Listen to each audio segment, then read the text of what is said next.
কত হাজার বছর আগে আল্লাহর ঘর কাবা নির্মাণ করছেন ইব্রাহিম আলাইহিস সালাম আল্লাহর হুকুমে, একমাত্র ছেলেকে নিয়ে, ইসমাইলকে নিয়ে। বাহ, বাপ ফুতে মিলে আল্লাহর ঘর নির্মাণ করছে। ঘর নির্মাণ করার পরে আল্লাহ বললেন, আমার এই ঘরে যেন মানুষ হজ করতে আসে, তুমি ঘোষণা দাও, ওয়াআদ্দিন ফিন নাস বিল হজ। হে ইব্রাহিম, তুমি মানুষের মাঝে হজ্জের ঘোষণা দাও। দেখো ভাই, এই অল্প সময়, আমি দেরি করব না। সেদিন ইব্রাহিম আলাইহিস সালাম আল্লাহকে বলছে, আল্লাহ কারে ঘোষণা দেব? এটা মরুভূমি, না আমার পুত ইসমাইল, তার ফ্যামিলির অল্প কয়জন মানুষ, এখানে অল্প কয়টা মানুষ আছে, নাহলে 20-50 জন, 100 জন। আর আপনি বলতেছেন ফিন্নাস, সমস্ত মানুষের মধ্যে আমি ঘোষণা দিতাম, আমি ঘোষণা দেব কোথায়? আর আমার এই ঘোষণা পৌঁছবে কিভাবে? সেদিন ইব্রাহিম আলাইহিস সালাম কে আল্লাহ বলছে, না দি ওয়া আলাইয়াল বালাগ।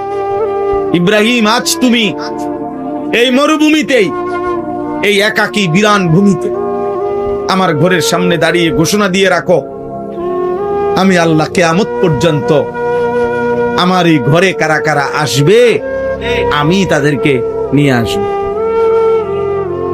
আমি পৌঁছাবো, আমি পৌঁছাবো। ইয়াতুকা রিজালান ওয়া আলা কুল্লি দামিরিন ইয়াতিনা মিন কুল্লি ফাজ্জিন আমিক। আল্লাহ তাআলা বলেন, তুমি ঘোষণা দিয়ে রাখো, অচিরেই আমি আল্লাহ। ওই দেখেন, ও ছেলে, আব্বা তুমি মোবাইল নিয়ে, আব্বা উঠে যাও, বাবা কষ্ট পাইলে বাইরে গিয়া মোবাইল টেপো। হ্যাঁ যাও আব্বা, 2-4 জন চলে গেলে বাবা। সব মানুষ বসা তো জরুরি,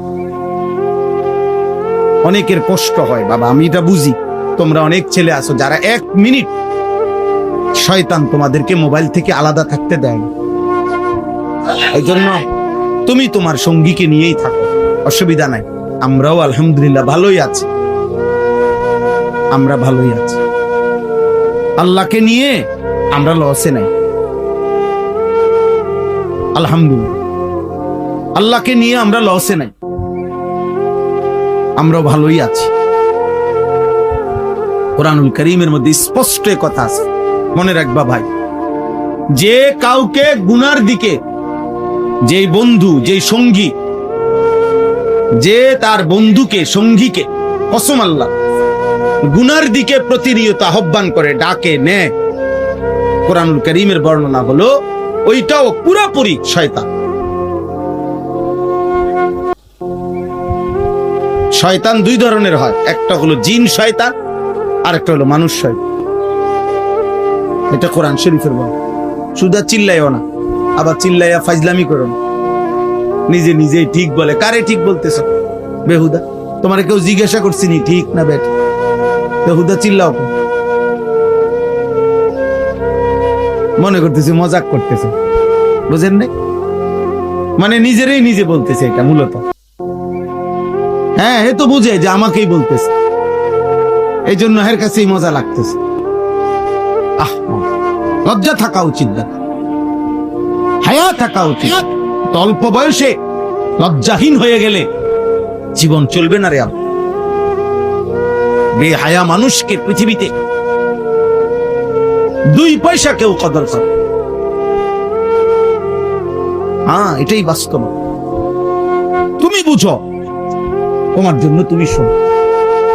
তাইলে বলতেছিলাম, সেদিন ইব্রাহিম আলাইহিস সালামকে আল্লাহ তাআলা বললেন, আমি আনবো বন্ধু, আপনি আজান দেন, আপনি হজ্জের ঘোষণা দেন,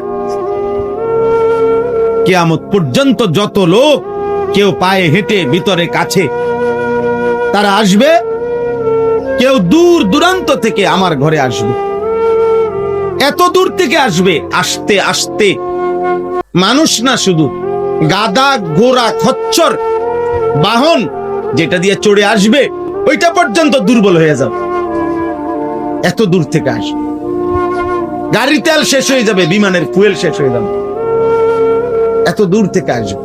অর্থাৎ পৃথিবীর শেষ প্রান্তে, মাটির শেষ প্রান্ত যদি কোনো মুমিন থাকে, আমি তার কলিজার মধ্যেও আমার ঘরের ভালোবাসা আমি দিয়ে দেব, আর সেটা আমি যাকে পছন্দ করব তা। আমি যাকে পছন্দ করব তাকে। আল্লাহ তাআলা বলছেন, আজকে দেখো ভাই, আল্লাহকে মানার বরকতে সেই ছোট্ট ইসমাইল, সেই বাবা ইব্রাহিম আজ কত হাজার বছর পরে প্রতি বছর প্রতিদিন আল্লাহর ঘরে প্রতিনিয়ত বছরে একবার হজ মানুষ যায়, আর সারা বছর উমরা আল্লাহর ঘরের উদ্দেশ্যে যায়। সারা বছর লক্ষ লক্ষ মানুষ প্রতিদিন আল্লাহর ঘরের চারদিকে ঘুরতেছে, মিনা আরাফায় যাইতেছে হাজিরা প্রতি বছর। আর প্রত্যেকবারই ইব্রাহিমের কথা মনে পড়ে, ইসমাইলের কথা মনে পড়ে। সাফা মারওয়া ধরতে গেলে হাজেরার কথা মনে পড়ে, সন্তানের কথা মনে পড়ে, মায়ের কথা মনে পড়ে, মায়ের কথা মনে পড়ে, বাবার কথা মনে পড়ে। এই জন্য আমি বললাম, আল্লাহ তাআলা বললেন হজ আমার এমন একটি ইবাদত, আমি আল্লাহ তাআলা ইব্রাহিমের মাধ্যমে সেদিন ঘোষণা দিলাম, আর কিয়ামত পর্যন্তের জন্য আমি আল্লাহই পছন্দ করে যাদেরকে আমি চাই আমি তাদেরকে আমার ঘরে নিয়ে আসব, আমি তৌফিক দেব। ভাত মাছ আমি সবাইকে খাওয়াবো, পেশাব পায়খানা সবাই করবে, দুনিয়ার বাড়ি বিল্ডিং দালান আব্বা সবাই ভোগ করবে, কিন্তু আল্লাহর ভালোবাসা, আল্লাহর ঘরের ভালোবাসা, আল্লাহর ইবাদতের তৌফিক, খুদার কসম, আল্লাহ তাআলা শুধুই যাকে পছন্দ করে তাকে দান করে। এই জন্য আমরা হতাশ হই না। প্রতিদিন আমরা চোখের সামনে দেখি প্রত্যেক ওয়াক্ত নামাজের সময় আমাদের লক্ষ লক্ষ সন্তান এক ওয়াক্ত নামাজ পড়ে না। চারিদিকে আমরা হতাশ হই না, আমরা জানি সেজদা দিবে সে মালিক পছন্দ করে রাখছে।